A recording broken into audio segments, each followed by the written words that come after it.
Diceland. This is one of those games that these days we call the roll and write. You roll dice to produce certain resources, and then you will write on your own board and you will create certain patterns. There's a little bit of an adventure theme, I guess. You're basically creating paths to reach treasures across different regions, but this is really an abstract game in nature. One caveat, the main elements of the game are coded by color only, so I believe that this game will not be playable by people that are colorblind, but let's have a general let's have a look at the game. The first thing that I want to point out, which I really like about the lid, is that the lid becomes a dice tray. There is a little piece of cloth here or whatever this is, but that's what you find in dice trays, so that is cool. Then you have these 6 dice with the color dots on them, and you will roll them in the dice tray. Awesome. The rule book, very thick, but don't worry, it's multi-language, so you only need to worry about 2 or 3 pages. Everybody gets their erase marker, and then everybody gets a board, such as this one. The boards are all different from one another. Yes, sir. Look at them. Even just by comparing these areas, you can see that they're different from one another. But wait, there's more. They're double-sided, so a lot of different territories to discover. Now, you will take your board, you take your marker, and you are good to go. Now, the board is divided in X's, of course. Then here you have the starting X, from which you will draw more X's, and you will draw new X's adjacent to the starting one, or to X's you drew before. You cannot draw into the black areas. These are obstacles. Also, the board is divided in regions. Regions are groups of X's of the same color adjacent to one another. So here we have yellow region, red region, orange region, gray region, and so on and so forth. A key rule is that once you start working in a region of a certain color, you cannot enter another region of the same color until that one is complete. Basically, I started a yellow region but is not all filled up, then I cannot enter another yellow region. And that can be relevant, because if I am there and I want to reach that star, the stars are treasures, I like to enter that red region, but that means I need to finish this one before. Thematically, makes no sense. Why what happens here would influence what happens here, I don't care. But now, hooray, I was able to do that. Then I can enter this one. This is the one of the core ideas of the game. There is that restriction which makes the game challenging. But of course, you need to cross these. You need to produce correct results. Otherwise, this would not be a dice game. When it is your turn, you roll all the dice, and then you choose any one color. Suppose I decide to choose yellow. Then you take the other. Then you can choose to stop there and use the dice of that one color, or re-roll the remaining ones. And I got another yellow, so for example, I can do that, and then I can do it more, and so on and so forth. Basically, you can re-roll for as long as you are rolling at least a die of the color that you selected. So in this case, if this was my roll, I wouldn't be able to re-roll more to get more yellow results. So you continue until either you cannot re-roll because you don't get any color of the color you selected originally, or you decide to stop. And suppose that I decided to stop like this. Actually, like this. Now, the color that I selected, I can cross off that number of spaces of that color. So basically, I can cross off 3 yellow spaces, which is, oh lucky me, exactly what I wanted to do to complete that region, which maybe I'm not particularly interested, but I want to get there, so I need to finish this region before I can enter in that region to get that treasure. Important thing, if the number that you rolled is higher than what you can actually legally place in a region, then you cannot do anything. So basically, if I rolled 4 yellows, I wouldn't be able to do anything. I just wasted my turn. So this is very interesting because, of course, if I rolled a single yellow, I can say, okay, I can stop right there and be happy with it and just do 1, but I'm not gonna go very far, so I decide to say the yellow, reroll. Ooh, and now I got lucky because it's exactly what I need. I need 3 yellow, but suppose that this is the case. Now it's tough. I could take those 2 and I'm still left with 1, or should I risk to roll again? If I get a yellow, that's fine. If I get no yellows, that's fine. I still get these 2, but if I roll 2 yellows, then I have 4 and I wasted my turn. Whatever happens there is another interesting element, which is the non-active players get to use the dice that you did not use, the dice in the color that you did not select. So pretty much every other player, every inactive player can choose a color and cross off as many of that color as are on the dice, as long as it is legal. So that is in regions that are not of a color, a region that is incomplete somewhere else, as long as it's not more than they can possibly fit, etc., etc. For example, suppose that here I'm a non-active player and this happened, and the player did whatever they could do or could not do with those dice.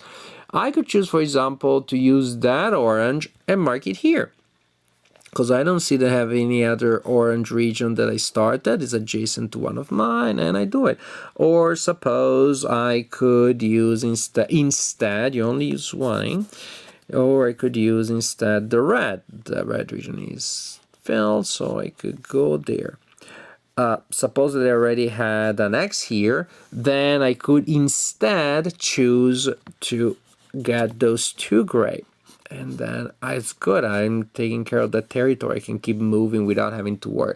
So there's this interesting idea there that, well, it's not a big part of the decision making. I don't want to leave you some colors. Although in some cases at the end you only need 2 colors, then I'm gonna maybe choose those colors so I don't leave them behind in inactive dice. But mainly is you are trying to figure out when it is the right time for you to reroll, or when can I take more risks, or I take no risks and then I just cross my little cute X, one of them each turn, but I'm going very slowly, or I decide to push my luck. It's also an interesting decision that you have to make here when you have multiple possible ways in which you can use the dice that have been left behind. So also definitely something good is that you are involved every turn, whether you are the active player or the inactive player. You're still making decisions about the dice that you use. Here you're pushing your luck. Here you're simply selecting options. Sometimes you feel like it's better to be the inactive player, really. And you're selecting your options and going in different ways. And again, it's a very simple idea, but they're interesting strategies. In fact, talking about the joys of being the inactive player, if this is my situation, probably I'm gonna fill up that one. When I'm the inactive player, I'm waiting for some player to leave behind a single yellow, then I can use that one. But then maybe again there's another single one of another color that I would really like. So sometimes here's the push of luck, sometimes here's the burden of choice. You will have a couple of turns in which is autopilot, there's only one thing that makes sense. But that's not always the case. Now, as we said, we're trying to get to these treasures. When you cross off a treasure, you also cross off a space down here, corresponding to the one that you just reached. And also you get a bonus roll. You roll 5 dice instead of 6, and you simply can use any one color, a number of dice of one color that was rolled. Here I get one of these. If that was the case, I could use 2 red, or a yellow, or an orange, or a gray. It's just a bonus roll that you have there. And then the game goes to the next player. Unless, say, for example, I then triggered another thing, and then in which case I get another bonus roll. Sometimes you have multiple things because both the active and the inactive player reach a treasure in the same turn, then they both get bonus rolls. The purpose of the game to reach 9 treasures, so to cross off 9 of these spaces, which is not all of them, is because you have a total of 12, so you can leave some behind, and that's fine. So total number 1, 2, 3, 4, 5, 6, 7, 8, and 9, and all hexes in any one color. And this one again at the end you see, she only needs a yellow. So I'm not going to leave any yellow there, and you don't maybe realize that there's another territory that the opponent could fill in another color, and they could win with that other color. So whoever meets this condition here, 9 treasures and all access in one color, wins the game, and it is the king of Diceland. So this is how the game works. Now, it's very simple. It's very basic in terms of number and complexity, and in terms of strategy is not very advanced, but it has a couple of interesting decisions, interesting ideas that do make it fun, especially if you're playing it with young gamers. This is clearly a family game more than anything else. I don't know that this is a game that I would play with my adult friends only during game night. We're probably gonna try something a little meatier. This is very simple, very linear, but on the other hand, I played it with my 7-year-old daughter Amelia, and she loved it. She loves, well, the components are just fun. Writing on stuff, hey, don't write on that thing, don't write on that thing. Yes, my dear daughter, write on that stuff. That thing alone has a certain charm for kids. The components are colorful, again, really nice, really nice. It seems like, for us, it's like, garish is not particularly refined art. These days you have such refined art, and this looks so basic, but it's a loud color palette, but again, kids like that, and it works. It's very clear, unless unfortunately again, not readable for colorblind people, but other than that, it's very colorful. It's very easy to use if you can tell colors apart.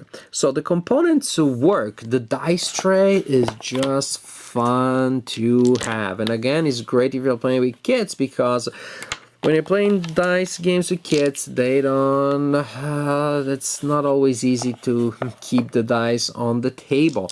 This prevents that. So the components are really well done, and I think they're really well suited to the target audience, which is, in my opinion, mainly children and families, in the sense of adults playing with children. I really enjoyed it in that sense. It gave me a couple of interesting decisions, nothing too complicated, basic push your luck, basic choosing options, pattern formation, etc., etc. I didn't feel the sense, I didn't get the sense that the game gives me dilemmas, or again, tragic dilemmas. I don't get the yellow now, I'll get it next turn maybe, or somebody will give it for me. So you have the sense of, not a sense of scarcity, a sense, but not even a sense of abundance, a sense of, moderate availability of resources. There is enough scarcity that you, of course, need to work for your resources, but not to the point that you need to worry or come up with complicated strategies to get what you want. In fact, most games, unless something really weird happens, will end up being very close, to the point that I almost wonder if indeed strategy matters all that much, or luck in the end is what really matters. Either way, even if that is the case, after I played dice, I had fun crossing those X's, rolling those dice, and more than anything else, I've enjoyed seeing my daughter having fun. So even if it turns out one day the game is entirely strategy, it doesn't look that way. Even if it had no strategy more than Candyland does, it feels like it does, and therefore it's functionally better than a simply luck-based game. In that sense, I find Diceland to be a very simple, yes, but also very pleasant, very enjoyable game that I would recommend to families and people that are planning to give it as a present to children, not necessarily for hardcore or even mid-core gamer, not for adult gamers. Most of them will probably want to play something a little more rewarding, and if you're looking for a light, super light filler, that's probably not ideal because it still takes a little bit to play. So not short enough to be a filler, not meaty enough to be really good for game night, but definitely a very good game for families.